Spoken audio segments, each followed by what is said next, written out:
Welcome to Durgacharan Nanda Social Science Guruji channel. So, in this chapter, we are going to discuss about understanding diversity.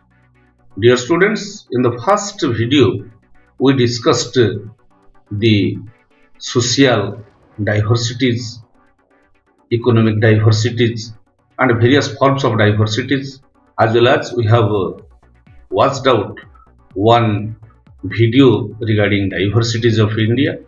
So now the mood question comes, what is diversity? Everyone on this earth differs from each other with respect to aspects like looks, behavior, culture, religion, language, talent, etc. This means that there is diversity among people in these aspects. Diversity means the lack of uniformity and a sense of variety, because we have known that variety adds spice to life.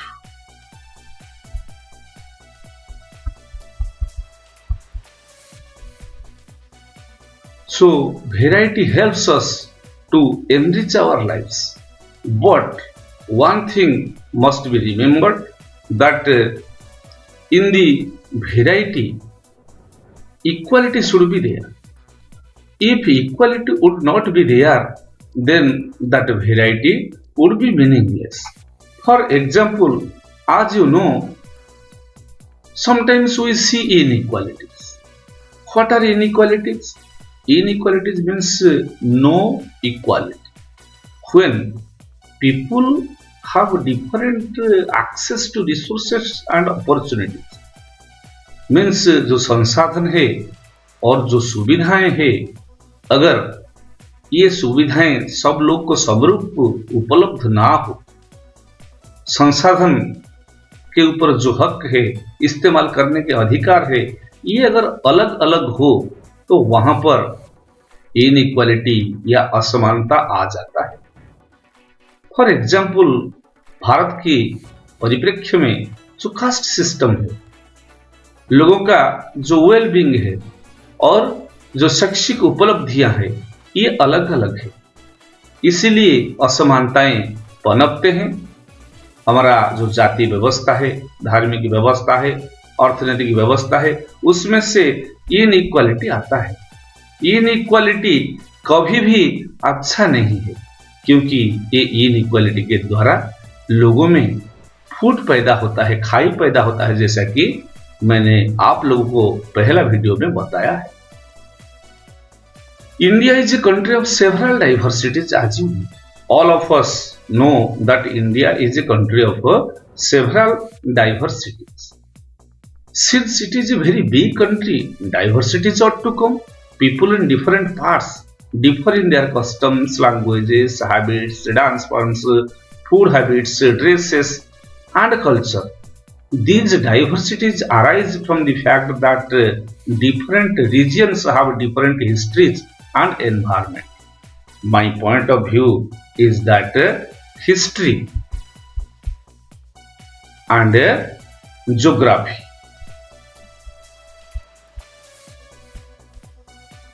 they are to the diversities of people. लोगों का इतिहास क्या है और लोग किस स्थिति में, कौन सा भौगोलिक क्षेत्र में निवास कर रहे हैं, इसी से आधारित होता है व्यक्ति और व्यक्ति के अंदर जो डाइवर्सिटी। तो इसका एक उदाहरण हम देंगे। ये उदाहरण जो आप लोग देखते हैं, ये है लद्दाख। लद्दाख जो है, ये पहले जम्मू एंड कश्मीर में था, अब ये एक केंद्र शासित प्रदेश है, यूनियन टेरिटरी है। Ladakh now is A union territory. ये लद्दाख के बारे में आगे जाकर हम चर्चा करेंगे। देखिए लद्दाख में जिंदगी कैसा है। Ladakh is a desert, it is a cold desert. ये एक शीत मरुस्थल है, क्योंकि यहाँ एक साल में कम से कम 10 महीना ठंडा पड़ता है। Very little agriculture is possible here. कृषि यहाँ पर संभव नहीं है, क्योंकि ये इलाका में बारिश बिल्कुल कम होता है। और ज्यादातर जो जगह है ये बर्फ से ढका हुआ पूरे साल, और पूरा साल नहीं तो साल के ज्यादा महीना रहता है कवर होके बर्फ। तो बर्फ जम जाता है। There are very few trees, बहुत कम पेड़ पौधे हैं, यहाँ पर ज्यादा पेड़ नहीं उगते हैं। फॉर ड्रिंकिंग वाटर, पीने के लिए पेयजल का व्यवस्था कैसा होता है ना, पेयजल का व्यवस्था होता है लोगों ने बर्फ जो है उसको पिघलाते हैं और उसको इस्तेमाल करते हैं। लोगों का जिंदगी यहाँ पर इतना आसान नहीं है। Life is difficult in Ladakh. ये आप लद्दाख के कुछ जो इबारतें हैं उसे देख रहे हैं। लोगों का क्या व्यापार है, लोग क्या करके अपना रोजी रोटी कमाते हैं ना। People here keep sheep and sheep in this region are special because they produce pashmina wool. तो लद्दाख ये ऊल के लिए प्रसिद्ध है। This wool is priced and pashmina shawls cost a lot of money. ये पश्मीना शाल जो है बहुत पैसा होता है। The people in Ladakh carefully collect the wool of the sheep and sell this to the trader from Kashmir. Pashmina shawls are chiefly woven in Kashmir. The people eat meat and milk products like cheese and butter. लोगों का ये खाना है।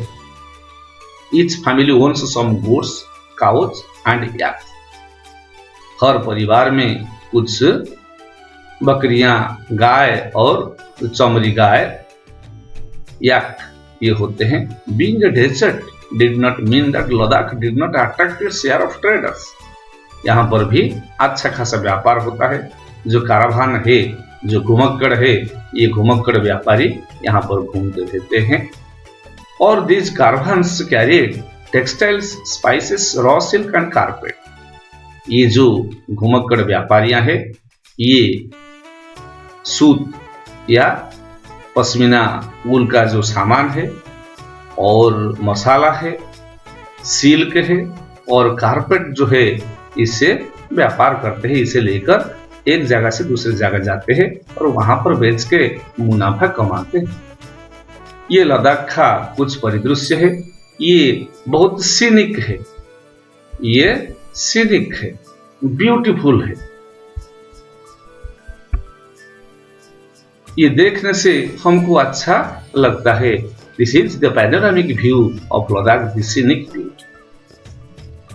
लद्दाख में बहुत सारे धर्म के लोग रहते हैं, उसमें खास है बुद्धिस्ट, क्योंकि तिब्बत को जो बुद्धिज्म गया है वो लद्दाख होकर गया है।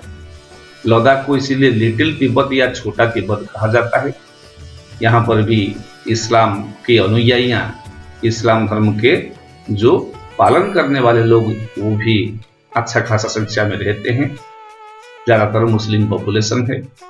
और लद्दाख का जो ट्रेडिशन है, मतलब उनका जो धरोहर है, उनका जो विरासत है वो बहुत रिच है। यहाँ पर बहुत सारे गाना और बहुत सारे संगीत है।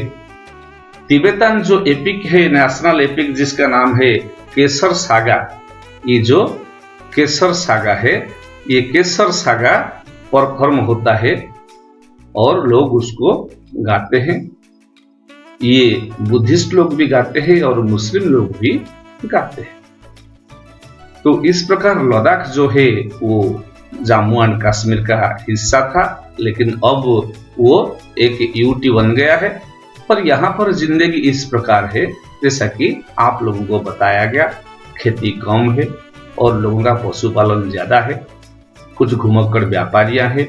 पश्मीना ऊल का जो शाल है ये बुवाई करके ये लोग अपना रोजी रोटी कमाते हैं। ज्यादा ठंडा होता है, लोग अपना जिंदगी जो है फेस्टिविटी में विभिन्न त्योहार को पालन करके बिताते हैं। और यहाँ पर केसर सागा जो है तिब्बतन नेशनल एपिक, सबसे बड़ा जो धार्मिक ग्रंथ है केसर सागा, उसको लोग नाटक में प्रदर्शित करते हैं और गाना गाते हैं। ज्यादातर लोग मुस्लिम और बुद्धिस्ट होते हैं। कुछ बुद्धिस्ट लोगों के कारण इसे छोटा सा तिब्बत भी कहा जाता है, छोटा तिब्बत। ये जो आप देख रहे हैं ये भी एक सीनिक ब्यूटी है। ये सीनिक ब्यूटी कहां पर देखने के लिए मिलता है ये हमारा भारत का दक्षिण पश्चिम राज्य केरला में देखने के लिए मिलता है। केरल को कहा जाता है लैंड ऑफ गॉड। केरल को कहा जाता है लैंड ऑफ गॉड। तो ये जो land of God, Kerala God का अपना निज स्थान जो है, इसके बारे में हम चर्चा करेंगे। Kerala south west corner of India में है। It is surrounded by the sea on one side and hills on the other side. एक तरफ समुंदर है, दूसरी तरफ जो हिलक है। A number of spices like pepper मतलब काला मिर्च, क्लोव मतलब लवंग, कार्डामम मतलब गुजराती जिसे कहते हैं, ये केरला के पहाड़ी में होता है। It is spices that made this region, ये मसालों का उगाई का क्षेत्र है। An attractive place for traders, यहाँ ट्रेडर बहुत सारी संख्या में आते थे। ज्यू, यहूदियां, अरब के व्यापारी यहाँ पहले आए थे। और ईसाई धर्म के जो एक बड़ा अनुयायी और धर्म प्रचारक ये है सेंट थॉमस। सेंट थॉमस यहाँ पर आए थे 2000 साल पहले, और वो केरला में पहले क्रिश्चियनिटी को विकसित किया था। केरला में जो क्रिश्चियन है उनको कहा जाता है सीरियन क्रिश्चियन। केरला का जो क्रिश्चियन है उन्हें सीरियन क्रिश्चियन कहा जाता है। तो इस प्रकार केरला भी हमारा भारत का दक्षिण पश्चिम हिस्सों में एक छोटा सा राज्य है, लेकिन बहुत डेवलप्ड राज्य है। बहुत सारे अरब ट्रेडर यहाँ पर आए थे और यहाँ पर स्थायी रूप से निवास करके बस गए थे। इब्न बतूता जो कि आए थे मोरक्को से, वो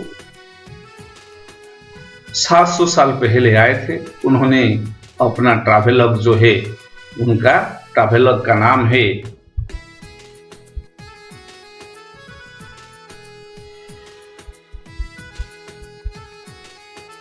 किताब उर रहला। उनका जो ट्रैवलग का नाम है किताब उर रहला, ये रहला को उन्होंने लिखा था और उनमें उन्होंने वर्णन दिया था the lives of Muslims and says that they were a highly respected community. मतलब जो मुस्लिम लोग थे वो बहुत सम्मानजनक स्थिति में थे। तो ये किताब उर रहला में इब्न बतूता ने वर्णन दिया था। पोर्तुगीज जो है वो भारत में आए थे समुद्री दिशा में। भारत को जो समुद्री मार्ग का विकास जो है वो पोर्तुगीज लोगों ने किया था। वास्को दा गामा जो कि 1498 में 1498 एडी में भारत में आया था वास्को दा गामा। और वास्को दा गामा यहाँ पर आके पहले कहाँ पर पहुंचा ना, केरला में उन्होंने पहुंचा था। और केरला के जो तात्कालिक राजा थे जामोरिन, जामोरिन मतलब किंग, जो केरला का किंग थे, वो किंग के पास पहुंचा और उनका व्यापार उन्होंने शुरुआत की। तो इस प्रकार केरला में विभिन्न धर्म के अनुयायी रहते हैं। इसमें रहते हैं जुदाइज्म, यहूदियां रहते हैं, इस्लामिक रहते हैं, क्रिश्चियनिटी रहते हैं, क्रिश्चियन के या ईसाइयों के अनुयायी, हिंदू भी रहते हैं और बुद्धिस्ट भी रहते हैं। तो इस प्रकार हम लद्दाख और केरला में देखे एक सांस्कृतिक धरोहर है, विविध संस्कृतियों का झलक वहां पर हम देखें। ये केरला का जो बोट रेसिंग है ये एक बेहतर झलक है इसका।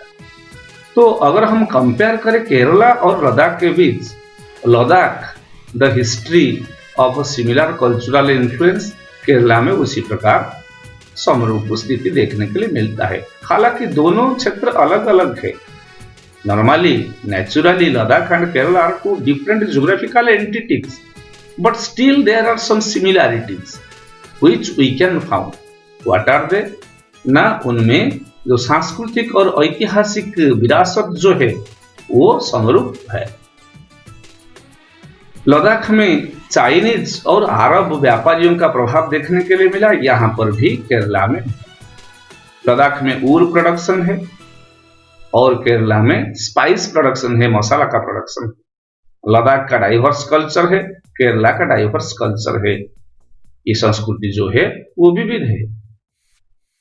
तो जो संस्कृति है वो पूर्वी या हमारा हिस्ट्री से आया हुआ है, जो कि अब तक उसको प्रभावित कर रहा है। तो अगर हम देखें इनके बीच एक सूत्र, तो लद्दाख और केरला में अंतर नहीं है, क्योंकि ये एक बड़ा भूभाग भारत का दो मशहूर हिस्सा है। इसीलिए भारत को कहा जाता है यूनिटी इन डाइवर्सिटी, विविधताओं में एकता। इसको उड़िया में विविधता रे एकता कहा जाता है। ये किस प्रकार रहता है ना, भारत का जो फ्रीडम स्ट्रगल चला विदेशी फिरंगियों के खिलाफ, अंग्रेजों के खिलाफ, बहुत सारे स्वतंत्रता सेनानी अपना आंदोलन शुरुआत किया था।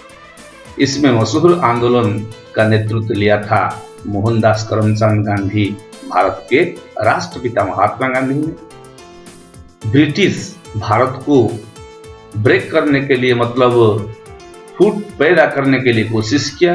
उनमें उन्होंने कुछ हद तक सफल हुआ, लेकिन पूरे सफल नहीं हो पाए। हालांकि भारत जो आजादी प्राप्त की, ये आजादी में एक ही खोट रह गया, वो इंडिया का पार्टीशन हुआ, भारत का विभाजन हुआ। लेकिन ये विभाजन होने के बावजूद भी भारत इकट्ठा होके आज भी रह रहा है। आज भारत में 28 राज्य है, 9 केंद्र शासित प्रदेश है, और लोगों ने ये भी दिखा दिया, people showed how they could be different and yet be united in their battle against British. जिसे कहा जाता है उत्तरजस्य हिमालय दक्षिणजस्य महोदधि तत्र भारत नामानि भारति जत्र सन्तति।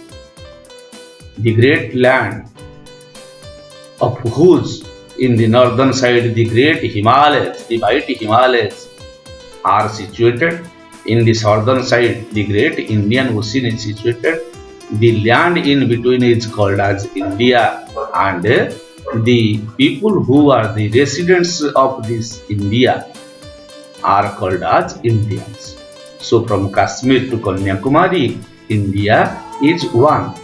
So our constitution, the supreme laws of the land, it says that we the people of India, हम भारत के लोग। तो इसी प्रकार भारत का स्वतंत्रता संग्राम भारत का एकता का द्योतक बना, और बहुत सारे घटना ऐसे घटित हुआ जो कि भारत की एकता को और भी मजबूत किया। आप लोगों को मालूम होगा 2020 में हम रह रहे हैं, लेकिन आज से 101 साल पहले 13 अप्रैल 1919 पंजाब की अमृतसर में एक बाग था जिसका नाम था जालियानवाला बाग। वहां पर अंग्रेजों का एक सेनापति आया जिसका नाम था जनरल R.E.H. डायर। उन्होंने निहत्थे लोगों के ऊपर गोली चलाने के लिए अपना सेना को निर्देश दिया, जिस कारण वो सेना ने निहत्थे लोगों के ऊपर गोली चलाए और बहुत सारे लोगों का निधन हो गया, मौत हो गई।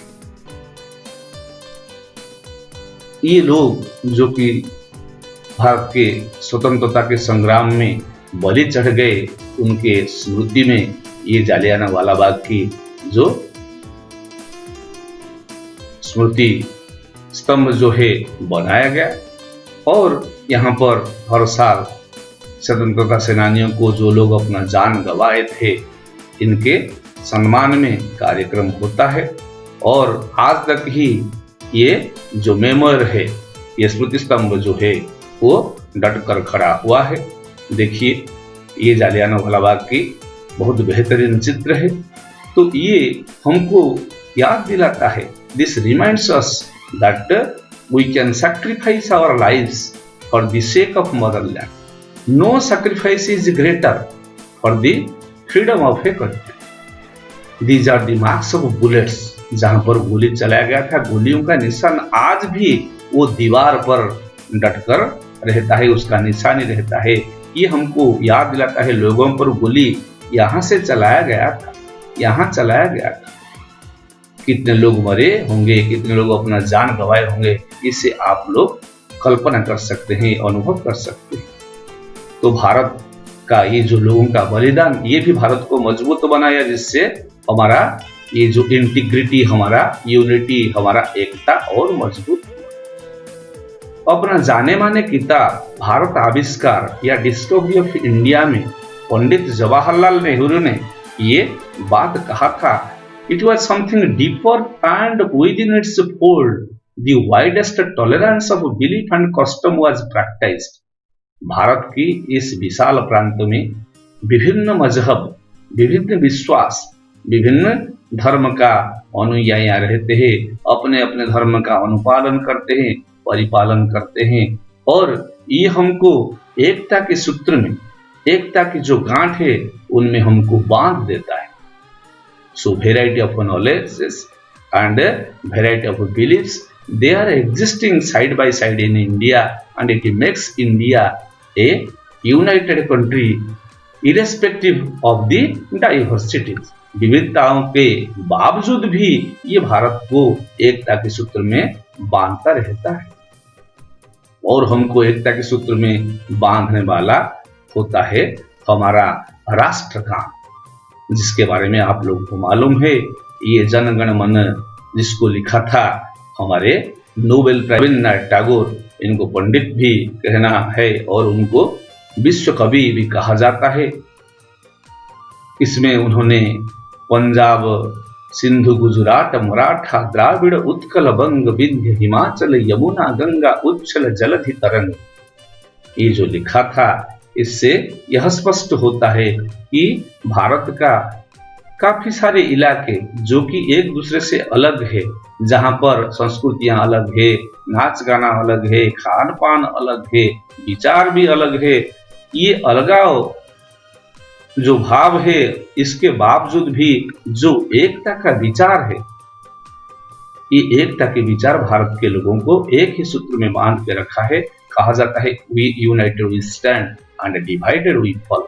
अगर हम इकट्ठे होंगे तो हम खड़े हो पाएंगे, अगर हम बिखर जाएंगे, अलग अलग हो जाएंगे, तो हम दुर्बल हो जाएंगे। तो ये संदेश देता है कि भारत में जो डाइवर्सिटीज है, जो विविधता है, ये विविधता हमको मजबूत बनाता है। हम जानते हैं हम एक दूसरे से अलग है, फिर भी हम एक हैं। एक मशहूर गाना है, लता मंगेशकर ने गाई थी, वो गाने का मतलब जो है वो है, ये मेरे वतन के लोगों जरा आंख में भर लो पानी, जो शहीद है उनके जरा याद करो कुर्बान। The people who sacrificed their lives for the sake of motherland, we should remind them. This national anthem, national song and the glory of our freedom struggle and the towering personalities, those who sacrificed their lives, comforts, wealth, everything for the sake of motherland and its liberation। जो लोग अपना सुख सुविधा, अपना धन, अपना जो बेहतरीन चीजें, अपना जिंदगी, ये सब गवाया था देश की आजादी के लिए, उन लोगों को हम स्मरण करें और उनके पथ पर चल के हम राष्ट्र को महान बनाने के लिए अगर प्रयास करेंगे तो हमारा विविधता हमारा प्रॉब्लम नहीं होगी, बल्कि ये विविधता हमारा शक्ति बन पाएगा। तो इसके साथ आपको धन्यवाद देते हुए ये चैप्टर का अंत होता है। All is well that ends well, जो बेहतरीन रूप से समाप्त होता है उसको हम अच्छा बोल सकते हैं। तो उनमें से कुछ कीवर्ड्स जो है ये चैप्टर में आया है, इसके बारे में चर्चा करेंगे। एक है डाइवर्सिटी। डाइवर्सिटी का मतलब विविधता है। The sense of variety that exist in the trades, looks, behaviour, culture, religion, language, abilities, resources and opportunity related to different people is said to be diversity. ये विविधताएं क्या है? लोगों के जो लोग कैसे दिखते हैं, उनका क्या क्या गुण है, उनका व्यवहार क्या है, उनका संस्कृति, उनका धर्म, उनका भाषा, उनका सामर्थ्य, उनका संसाधन और उनका सुविधा और सुयोग, ये सबको मिला के जो अलग अलग है एक दूसरे से, लोग अलग है, उसे डाइवर्सिटी कहा जाता है। इनइक्वालिटी का मतलब असमानता है। द डिफरेंसेस बिटवीन टू और more people that arise because of their abilities, resources and opportunity. जब लोगों का जो सामर्थ्य है और संसाधन है और सुविधा सुयोग है, इसमें अलग अलग होता है। जैसे कि हमारा भारत की जाति व्यवस्था जो कि व्यक्ति को थोड़ा कम सामर्थ्यवान बनाता है, दुर्बल बनाता है, वो इनइक्वालिटी मतलब असमानता का एक उदाहरण होता है। हैबिटेट का मतलब जहां पर लोग रहते हैं और जीव जंतुआ रहते हैं। रिसोर्सेस का मतलब संसाधन है जिसका मूल्य होता है तथा उपयोग होता है। जालियाना वाला बाग मैसाकर जो है, जो कि 13 अप्रैल 1919 में घटित हुआ था, जिसमें निहत्थे लोगों के ऊपर British armed commander general R.E.H. Dyer ने गोली चलाने का निर्देश दिया था। तो ये कुछ कीवर्ड्स है। इसी के साथ हमारा अंडरस्टैंडिंग डाइवर्सिटी चैप्टर यहाँ पर समाप्त होता है। मुझे आशा है कि आप सब लोगों ने ये वीडियो को देखेंगे, उसको सब्सक्राइब करेंगे और कमेंट देंगे अपना ये वीडियो आप लोगों को कैसे लगा, और ये वीडियो के बाद आप लोगों को क्या क्या शैक्षणिक रिसोर्सेज जरूरत है, इसको भी आप कमेंट में लिखने से मैं रिसोर्सेज को आपके प्रति फिर एक वीडियो बनाऊंगा। आप लोगों के लिए रिसोर्सेज देने के लिए एक वीडियो बनाऊंगा या शैक्षणिक जो संसाधन है वो उपलब्ध कराऊंगा। तो तब तक के लिए आप सब लोगों को मेरे तरफ से बहुत बहुत धन्यवाद। मेरे चैनल को देखते रहिए, सब्सक्राइब करते रहिए और अपना मतामत देते रहिए। धन्यवाद। Thank you. Have a good day.